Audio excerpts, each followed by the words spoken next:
Hello, hello, hello, hello, hello. Welcome to Supanova Sunday. How are we going? How's your supernova? Yeah! Fill the room with the excitement and the energy.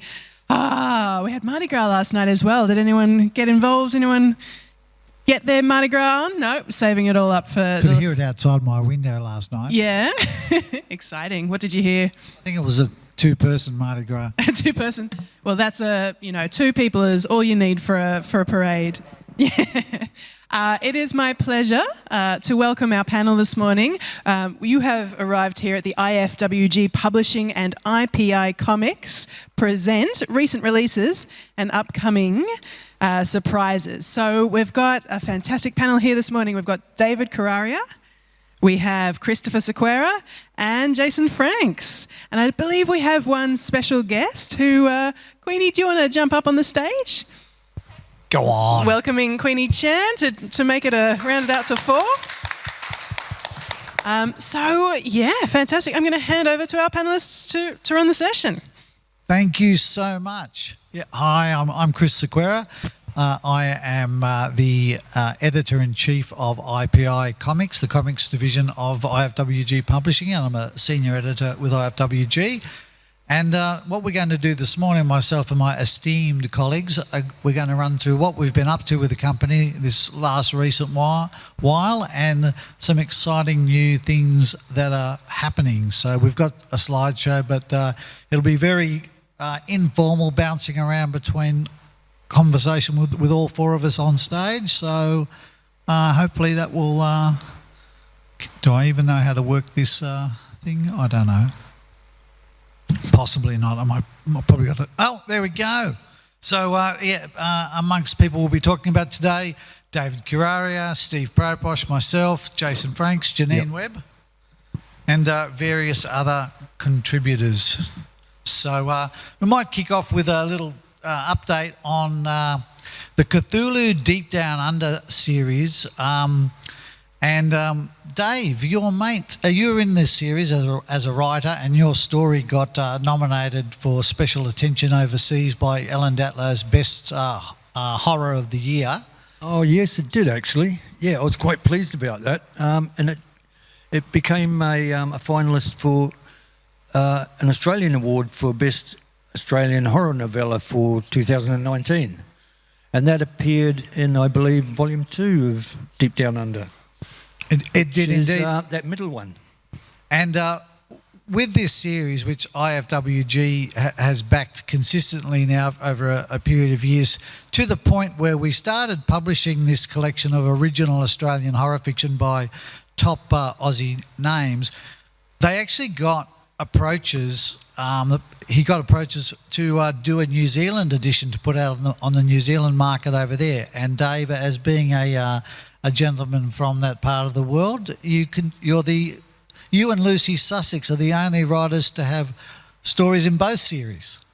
Yes, well, our publisher, Mr. Huntman from IFWG, visited New Zealand several years ago, and went to conferences such as this one, and he met some New Zealand writers, and he was so impressed with their talent that he come back and he said, you know what, I'm thinking of putting out a New Zealand edition, maybe Cthulhu New Zealand. Would you gentlemen be interested in editing? And we said, of course. So I hadn't been to New Zealand for many years, so I got in contact with this lady called Lee Murray, who's since gone on to win 2 Bram Stoker Awards, which are huge worldwide.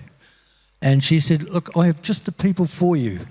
So she put me in contact with about 15 New Zealand authors, and they got back to me and said, yes, I'd really like to be a part of this project.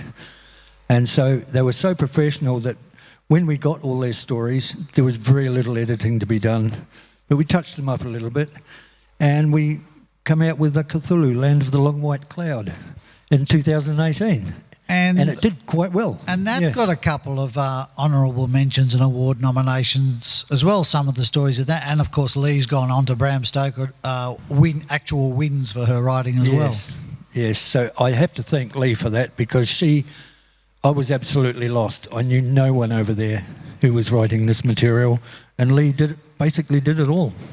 Oh, well, she did a brilliant job. Wonderful lady. And where that series has gone to now, the last book we released in the series was Volume 3. Aussies may be familiar with the name Steve Kilby, lead singer of the band The Church. Steve wrote an original horror piece for us for this book, and Steve I call him, he's now lined up to contribute quite a number of pieces for IFWG Publishing. He's going to write me an original horror story on the theme of Nosferatu, the classic 1922 vampire thing, for a book we're doing later on this year. And later on I'll detour more into the IPI Comics division of IFWG. But Steve Kilby is writing an original fantasy/historical graphic novel for IPI Comics, featuring a new take on the life of Hannibal the Conqueror. So IFWG sort of is growing nicely, and some of the associations we're striking we're really sort of pleased and proud of, and the authors seem to like how we're treating them, so we're doing more stuff. And he really is such a friendly, approachable person, isn't he? He is. You were on stage with him last year somewhere, I do believe. That's right. And the question was asked, how did you get into this field? And I said I used to copy panels from horror comics, like EC and Creepy and all that. And Steve turned to me and he went, "You too? I used to do that." And so we got on really well after that. Indeed. We did the same thing as when we were like 15 years old. It was really good. And I guess IFWG for 10 years has been the preeminent Australian publisher of science fiction, fantasy and horror. It exclusively does that. It doesn't do mainstream stuff or detective stuff or whatever. And the comics division, I've been working on that project now for several months, with the main launch of titles and stuff coming later on this year. But there's an interest there and a crossover there. And the slide you see there is of the book that we've been premiering this weekend and showing around this weekend. And that is probably Bryce Stevens, Steve Proposh, and my proudest editorial moment to date. Caped Fear, the names we managed to get for this book, where we collide superheroes and horror. Robert Block, Ramsey Campbell, Jack Dan, Colleen Doran, who people know from her Bram Stoker winning Neil Gaiman collaborations like Snow Glass and Apples, Trollbridge. She wrote her first prose story ever just for us. I approached her and said, would you like to have a go at writing a short story, Colleen? And she said yes. Neil Gaiman and Ros Cavini, we unearthed a story that they had written ages ago that was absolutely on message for superhuman horror, and said, no one's ever printed this since you put it out, guys. Could we possibly buy the rights to use it? And they were absolutely wonderful and supportive. Heather Graham, who also writes as Heather Posiseer, multiple novel, best-selling New York Times novels. She wrote us an original story for this. Science fiction doyen Karen Harbour wrote us an original story for this. But maybe you want to show the George R.R. Martin. Some of you might have heard of him, Game of Thrones. We negotiated for a George R.R. Martin team up with Jim Starlin, who created Thanos for Marvel. Again, we found something that nobody seems to know about. Didn't he start out as a comic writer before he even went into prose, short stories? You've got it, mate. We lifted the lid. There is in existence one of his very early works when he was probably only about 19 or 20 years old, was he? Before George R.R. Martin became a successful prose stylist, he tried to get into comics. Yeah. And he wrote a couple of things. And we've got this wonderful early And piece of we've work from him. This story that is a horror superhero called Dr. Weird. And the rest of this volume is prose. But we got the rights to do this, reprint this beautiful 8-page black and white story that they did. It's like H.P. Lovecraft meets superheroes. It's demented and violent and clever and poetic. It's all the things you expect from George R. R. Martin, but with this gorgeous Jim style and some of his earliest artwork. So that was a thrill to get that. Negotiations to actually get this happening, but we finally got through people's agents, their representatives, and we got permission. So that was wonderful. Yeah. And we got a question, yeah. Microphone or was that a self-published comic that he did? no? It was for a weird thing.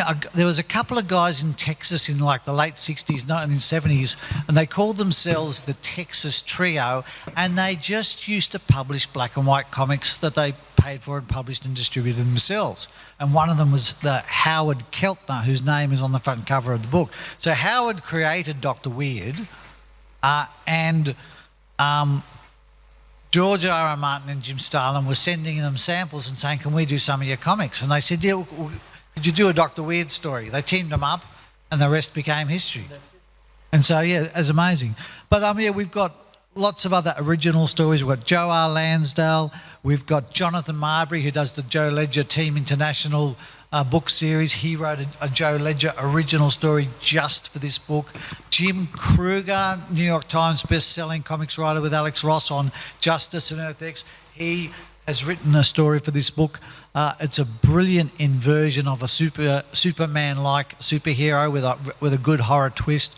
And Jim's actually now on board with IFWG. He's got a story in Dracula Unfanged coming out in the end of May, and he's lined up to do some other stuff with it. So this is one of our big releases for this year. We hope it's going to do quite well. And there's two great Aussies in there as well, Jack Dan and Janine Webb. You might like to say a bit about Janine and working with her on various projects, mate. Yes, Janine's been working with us on the Cthulhu Deep Down Under series, and she just turns in wonderful stories time and time again. She worked with us on... So just go back one. I think it was actually an award-winning story in Deep Down Under Volume 1, was it? I believe it was Volume 1. Yeah, Pearl of Price. Pearl of Price, yes. It's about a matriarchal society where they have to go through a rite of passage, and it's beautifully written and heartbreaking. It's a wonderful story. I thoroughly recommend everybody reading that one. And look, I guess that's one of the things about IFWG and the fact that they're based in Australia, but it actually physically distributes to North America and the rest, and Europe and the rest of the world.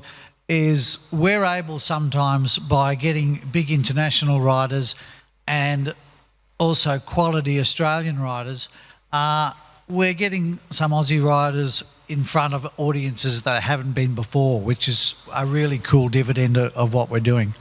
But we might flick over to you with your other cap on, Dave, and maybe talk about this little recent release from IFWG, which has been released to quite a bit of buzz, Bedding the Lamia, Tropical Horror Stories. David Kuraria's first full-length internationally distributed story. You've been picking up honourable mentions and notable write-ups by the Ellen Datlows and other people. Kapura Rising, the story you did a couple of years ago, got a nomination.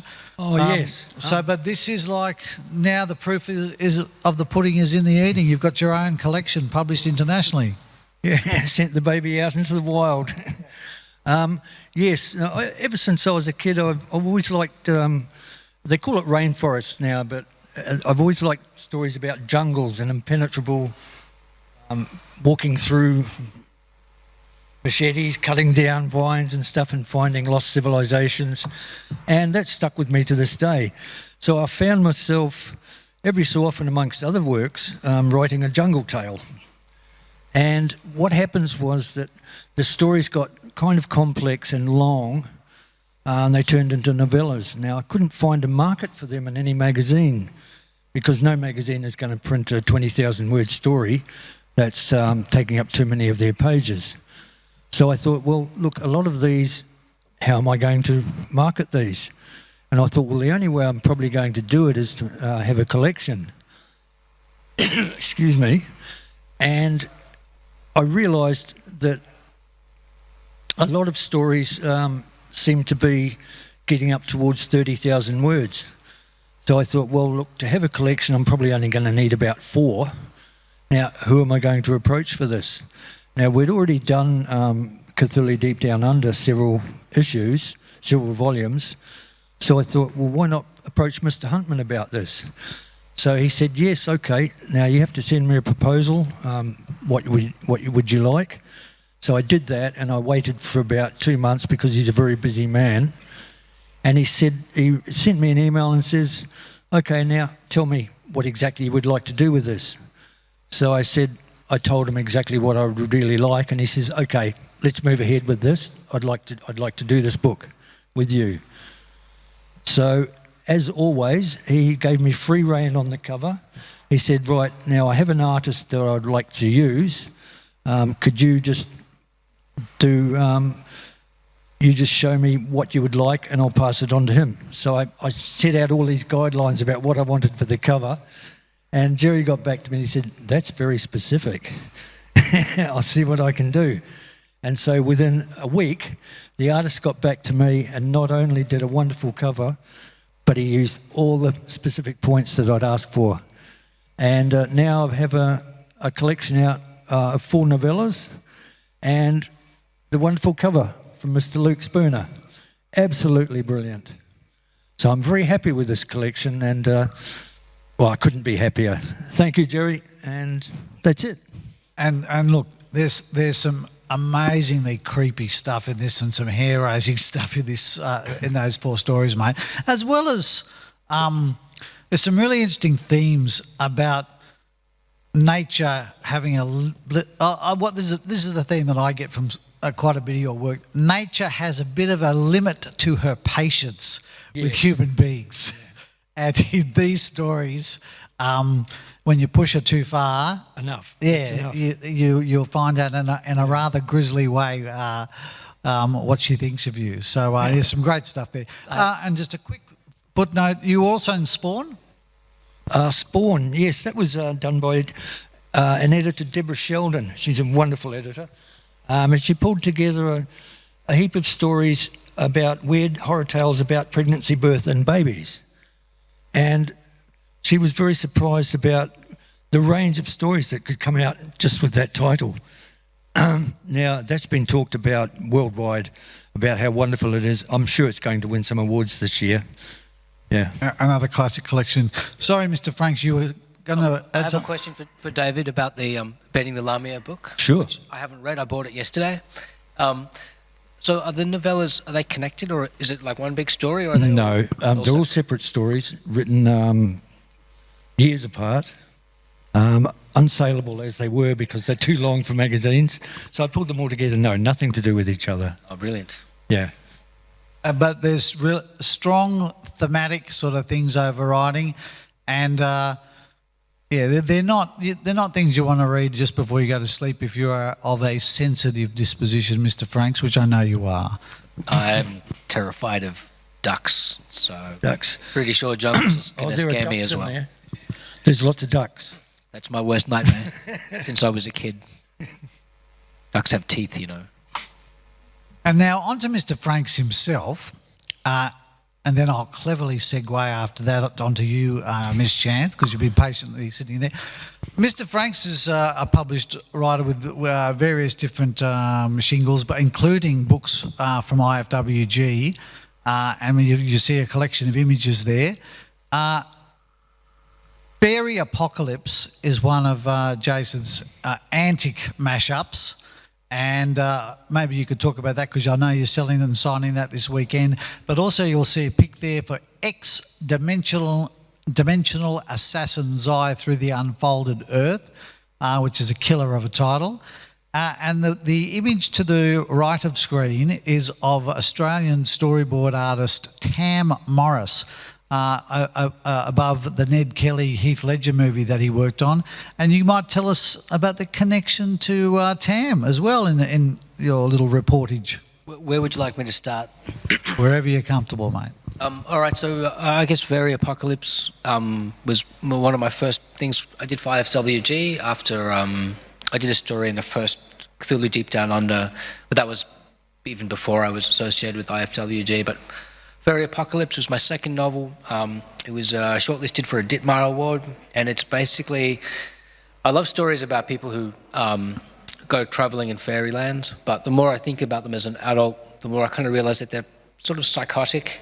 And I kind of got to thinking about what it meant to really look at these sort of, these quests, which are typically kind of airy-fairy, and it's always this sort of naive, young, usually a man who goes on some strange quest to fairyland. And I thought, actually, like, if you look at what these people are really looking for, it's kind of sinister and psychotic. And I had just started to think about,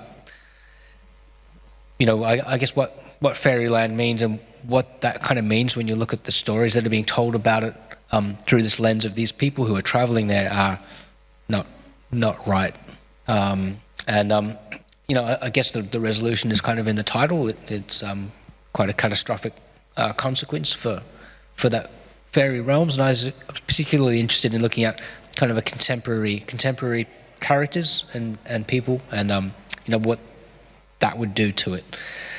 That was Fairy Apocalypse. It's been out for a couple of years now, and it's the most difficult thing I've ever attempted to write.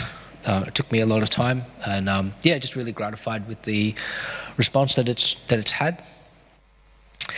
X-Dimensional Assassin's Eye Through the Unfolded Earth is my new book that's coming out from IFWG in probably September. That's a mock-up of the cover. Like there's no cover art yet, but so that unfortunately is my own handiwork that you're looking at there.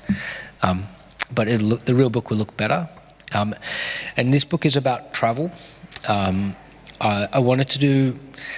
wrote a bunch of stories about assassins who, can travel to magical worlds, and I never liked them, but I kind of got this idea of doing a story about an assassin who he's in the job because he likes the travel opportunities, but and then he gets a new gig where he gets to travel to places that don't exist.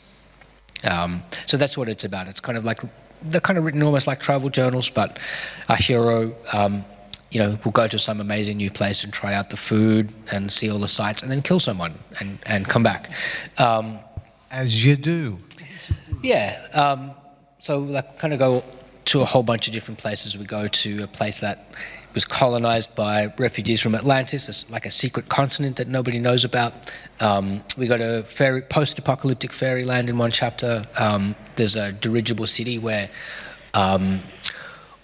the whole city is suspended from airships and travels through the stratosphere. A secret space station where human governments go to trade with aliens. So I try and hit all the different genres, science fiction, fantasy, horror, as well as travel and kind of crime fiction. There's a trip to... I like that, as well as travel. It's written Science like fiction, a journal. Fantasy, horror, as well as travel. Like I used to write travel journals when I was traveling a lot in my 20s, and I kind of take the same tone. So it's like, it's all about, I was stuck in the airport and that really sucked, and then I ate this food, it was delicious, and I had food poisoning, and then I stalked someone and killed them, and then I was stuck in the airport again, and they took away my passport, but I bribed a customs guard, and so you really like to apply previous work experience to your writing about assassins? Yes, and I've never officially been to fairyland, if anybody asks, especially by psychologists. So that's coming out in probably September, and I really tried to. Every chapter is a new world, and I've tried to really make them kind of realistic, but also weird. And we have a psychopath main character as well, which is kind of my thing, I guess. And then I guess, should I talk about the comic as well? You should. Explain who that gentleman is and what you've been talking to him about. So you can see Tam Morris on the slide there. He is the artist. He's a storyboard artist from a bunch of movies that you've seen, I'm sure. We're going to be putting together a new comic book series for IPI Comics, which is called Frankenstein Monstrance. This is, I guess, the first time it's been announced anywhere. And we want to do a really contemporary take on Frankenstein, but not like, oh, the monster's still alive. So like I've kind of reimagined it as Victor is still alive after 200 years, and he's sort of a secret tech billionaire. So he's kind of the guy that, Jeff Bezos and Bill Gates, they don't know about him, but he can do everything they can do. He's richer than all of them. No one knows he's there, and he has this, he's a specialist in, not just making monsters, but also artificial intelligence, surveillance, and genetics. So see, I think that's a killer back cover blurb already. Victor Frankenstein is still alive, and he can do everything that Jeff Bezos can do. I see that's killer. Jeff Bezos wishes he was Victor Frankenstein. And yeah, I also wanted to have a really feminist kind of take on it as well. Just looking at, Victor. So thinking a lot about his psychology. Of our main cast, most of them are women, and I've just really tried to put some ordinary people into Victor's path to see how they're going to deal with him. And I really want to look at not just the psychology of it, but the morality of what Victor's doing and what ordinary people will do when put under duress. So Frankenstein Monsters, I think that's probably going to be the cover for maybe issue number 2 that you see there. Beautiful work by Tam over there. Tam is absolutely lovely. I don't think you've seen any comics from him before, but you're going to be blown away. And as a segue to bringing Queenie on board, the story behind how this came about is when I got given the job of being editor-in-chief and setting up a comics line and trying to pick 5 or 6 titles for the first year or two, I'd seen Jason's comics work. I'd worked with Jason on stuff, as I'd worked with Queenie on stuff on the Super Australians book from Black House Comics from last year, which is coming as a mainstream book this year. And I knew I wanted to get Jason to do something. And then out of the blue, my brother Jonathan, who's a filmmaker, said, "You've got to come to coffee and meet this bloke, Tam Morris. He's a storyboard artist. He wants to talk to somebody about comics." So we went and had coffee, and he showed me his portfolio, and it was freaking amazing, and all these original monsters and things like that. And I'm thinking, he said, "I just want to get into it. I still do film stuff, but I want to get into comics, and I just want to do something. And I got this idea half finished, and this idea maybe not quite, and this idea maybe too long." I said, "Let me think about it." And then I thought about it, and I thought, these two guys. And it's, that personal connection was absolutely our help. And I put them together, and, that's all I had to do. They just went and created this amazing outline. Tam started doing sketches even before we were talking contracts and things like that, so it was killer. And our boss, Jerry Huntman, sort of backed me all the way. Which brings me to Queenie Chan, and I had known about Queenie's interest in bringing back a dearly loved project. So you might like to talk about that, Mr. C. Sure, that's The Dreaming that came out many years ago. It was 15 years ago. So The Dreaming is a manga-style comic originally published from Tokyo Pop. And it's a story about a haunted school in the Australian bush and missing schoolgirls. So it has a very picnic at Hanging Rock kind of vibe to it. Right from the start, it had a very diverse cast. There's an Aboriginal teacher in it. The lead twin sisters are Eurasian, actually. Their father's from Singapore. So it kind of stands out from that era, though I I guess looking at it from a more modern perspective, it kind of fits in with what the current trend is as well. So anyway, what happened with The Dreaming is that it did pretty well with Tokyo Pop. It translated into multiple languages. It became a bestseller in Turkey of all places, and that was a lot of fun. I got a free trip to Turkey for a whole week where I had to share, sold the book to a whole different bunch of schools. And apparently in Turkey there's this law that says that if you publish a foreign book in the country, you have to change the name of it. So apparently in Turkish they changed the name from The Dreaming to The Secret of the Schools. I think it was Okuldaki Sir. That's the Turkish pronunciation of it. And I had the pleasure of a lot of young kids coming up to me saying they loved the book, but they hated the stupid title and wasn't going to read it because the title sounded so stupid, but they're glad they read it. And so that was an interesting experience for me. Unfortunately, Tokyo Pop did not do so well in the great global financial crisis in 2008, so they shuttered their publishing department a few years later. And they just didn't publish any more books, and I just couldn't get the rights back from the publisher. It was just a non-issue for them. But Chris said, he's interested, and because obviously he was a third party to this whole issue, and he would say he's representing IPI Comics, and so he went and negotiated with the owner of Tokyo Pop, and against all odds, managed to get the rights of the thing back. And I was like, what the hell? How is that possible? Look, we were very pleased. Jerry Huntman empowered me to, on behalf of the company, to talk to Stuart Levy from Tokyo Pop, and I had a Zoom meeting with him, and yeah, he was absolutely delightful. Actually, it was fantastic. There were things that they weren't prepared to part with, and that was totally okay. But we explained. IFWG, being an onshore Australian publisher, we're in a unique position to put The Dreaming out again. Queenie can support it through in-person signings and things like that, which is something that Stuart can't do, being overseas. And we came to very happy terms, and we've been able to bring it back. So later on this year, we'll be bringing it back, new covers, a little bit of new material, and people who've been hanging for it because it's been out of print for so long. We'll be able to do that, so we're very pleased about that. Yeah, question? Hi, Queenie. Congratulations on that. That's Thank you. fantastic. I I wonder about the renaming of it, the title given to The Dreaming. Did you get the story about that? Was it from a plot line or was it random?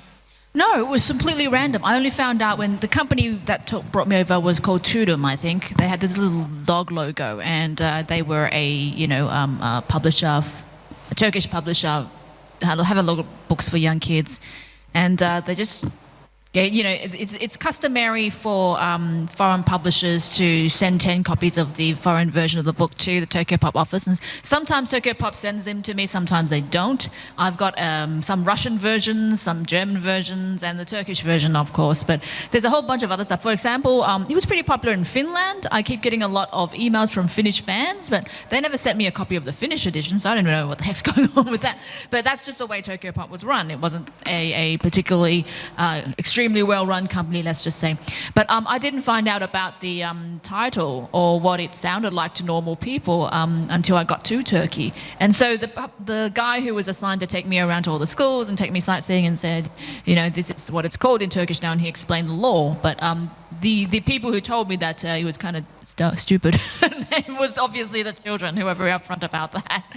And well, not everyone said that, but of course. And I was surprised because I thought The Secret of the School sounded pretty cool in English, but apparently in Turkish it does not. Yeah. Yeah, in Turkey, because they say that typically a bestseller in Turkey would be 1,000 books, for kids' books. And my first volume of The Dreaming sold 3,000.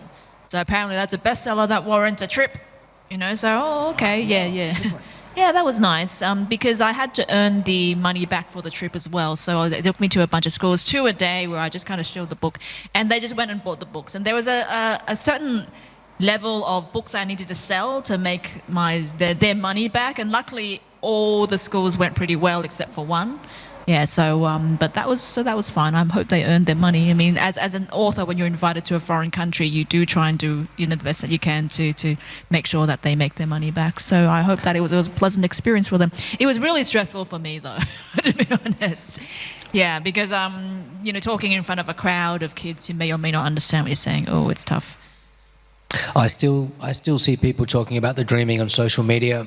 I follow a bunch of different like horror interest groups on Facebook, and I saw people talking about the dreaming as recently as last week. So that's amazing for a book that's been out of print for a while. Yeah, I think it's because it's an Australian story, and it's incredibly a very, very feminine story as well. Very, very girl oriented. And I think for a lot of the target audience is teen girls, 14-year-olds. I was asked to write a haunted school story for teen girls, and it's like, okay, here's your haunted school story for teen girls.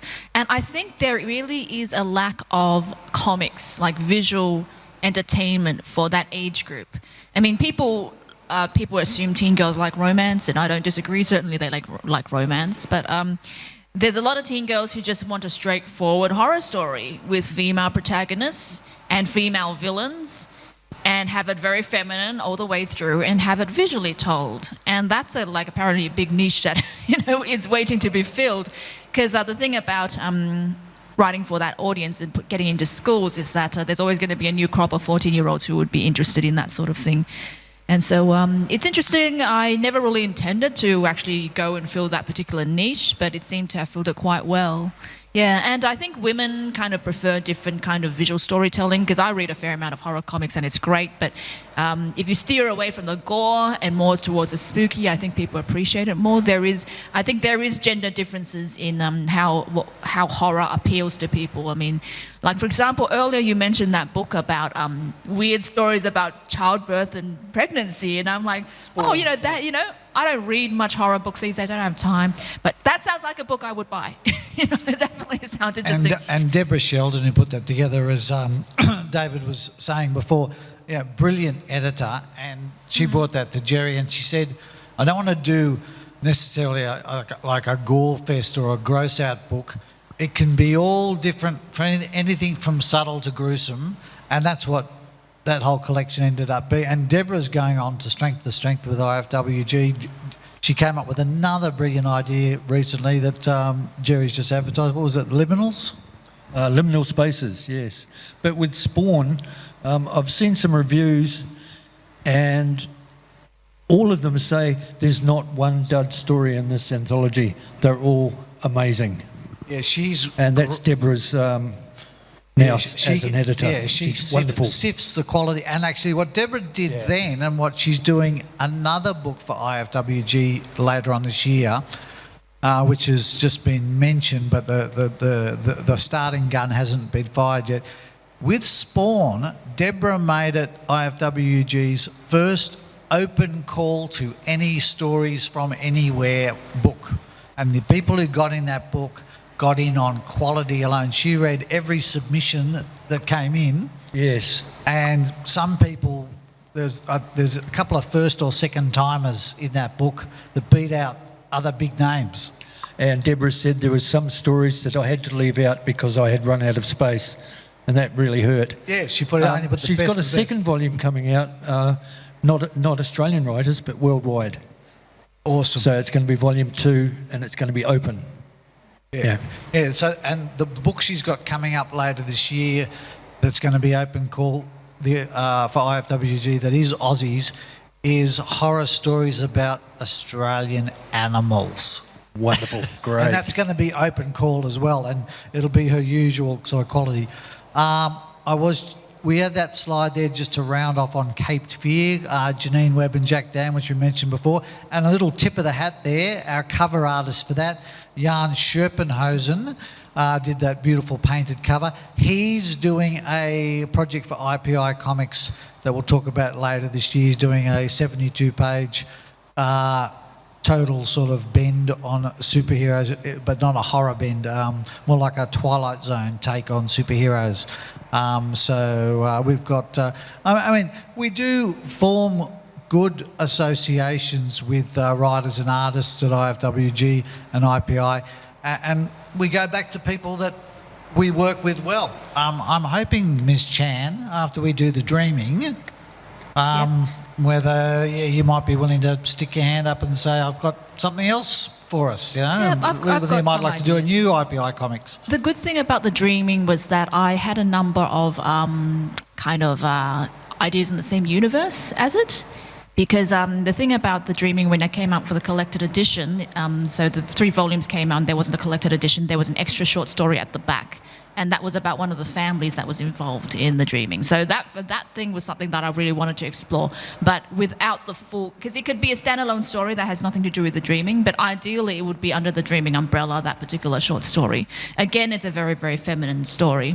And so I'm still like, it's still rolling around in my head, you know, gathering steam and things like that. But I will see how the dreaming does, you know, because it would be nice, because that's just a single volume story and intended to be. So it would be nice if that could be released under the dreaming name, because it is meant to be in the same universe and also set in the Australian bush as well. I'm interested. You got me interested. Excellent stuff. Now, that latest slide there is another book we've got on the IFWG table today. Janine Webb and Andrew Instance have done the first in a multi-series alternate history saga, the 5-Star Republic, which is about basically a what if, you know, pivotal events in Australia's history in the glory days of the Eureka Stockade and the trade union movement and all other kinds of things, and gold mines and things like that. What if things went through a dramatic change? And it's Jerry's really proud of this. It's a I guess science fiction, or would you call it science history masterpiece?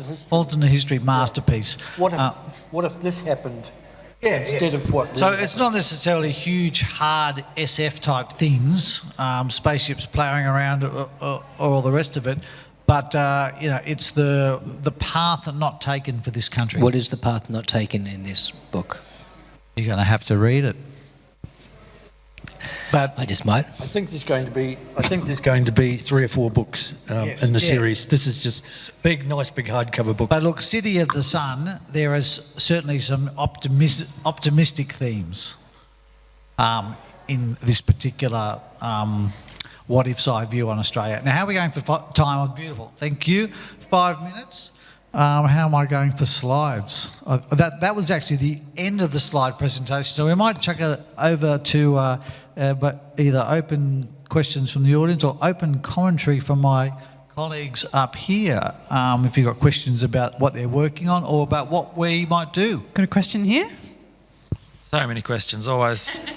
Just Jason, you were talking about Fairy Apocalypse taking so long, and then I wonder with Zai if that came a bit quicker because of your travel experience. Why do you think one was quicker than the other? So Zai came quicker. It still took a long time, but that was because I was doing a lot of other stuff while I was writing it. And Fairy Apocalypse also, like it was 18 years from when I started writing it to when it was first published. But again, I wrote, 3 other books at the same time. This one was really hard because, firstly, the style, it has a really kind of writerly style, which is much different than the sort of more strict back style that I'd use for something like, these other books, which are, much leaner. So I wanted it to be really sort of ornate. I wanted to have a bit of a Lord Dunsany kind of feel.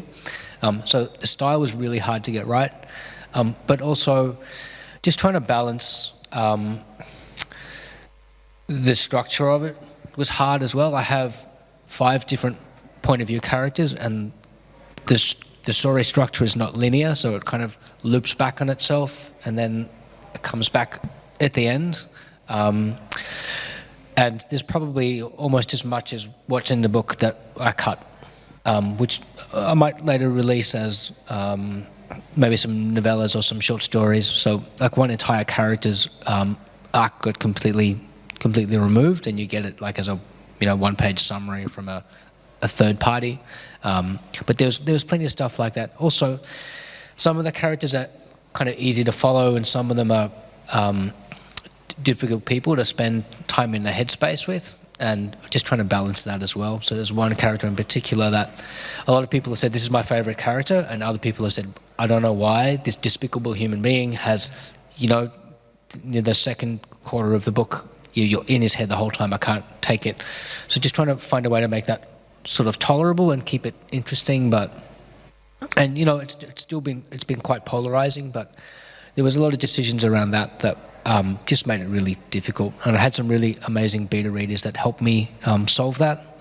Julian Pollack, I guess, was the final one who was like, this is not right. This is working and this isn't. And it was just very much a matter of, the structure, the style, the characters, everything was just difficult about it, and I'm super proud of it. Beautiful. We might have time for one more question. Otherwise, I'll throw to the panellists to let us know where you are for the rest of the weekend. Any more? Okay. No, we'll throw. When can people find you? What are we tables 19 and table 19-ish in that 19-ish. Yep. Yeah. 119-ish. Yeah. We're facing when that artist alley row that faces one of the exterior walls inside the building, not outside the building. We're there, and just to sort of round off, I've got a fresh announcement that I'm allowed to make today. As of today, I've been made a director of the company of IFWG Publishing. Congratulations. Which I'm really pleased about. And congrats. It enables me to continue to contribute even more actively in the company.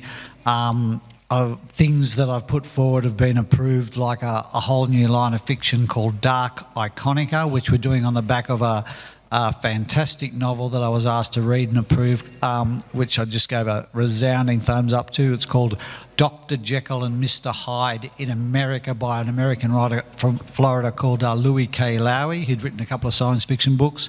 We love it so much, we're going to make it a line. There's going to be Jack the Ripper in the Wild West book that we're going to do. There's somebody's working on a very Australian sort of classic horror mashup kind of thing. So there's some really interesting things coming. The comics line is getting very exciting with Queenie, Jason, people like Nancy Holder and John K. Snyder III, who's done work for DC Comics like Dr. Midnight and stuff. He's doing something with Nancy Holder and Mark Mandel. So very exciting times where we're sort of really pleased, and I hope you're going to be entertained by what we've got coming. Congratulations, Chris. It's been amazing to watch all the work that you've put in, and it's just fantastic to hear that. I think it's going to be great for Thanks, mate. Everyone. Beautiful. Well, can you join me in a huge round of applause thanking Christopher Sequeira, Jason Franks, David Kuraria and Queenie Chan. Thanks for coming to this session. If you want to stick in this room, next up we have Writing the Stuff of Nightmares with Alan Baxter, Maria Lewis and Jeremy Sy. That'll be really interesting. Otherwise, we'll see you around Supanova.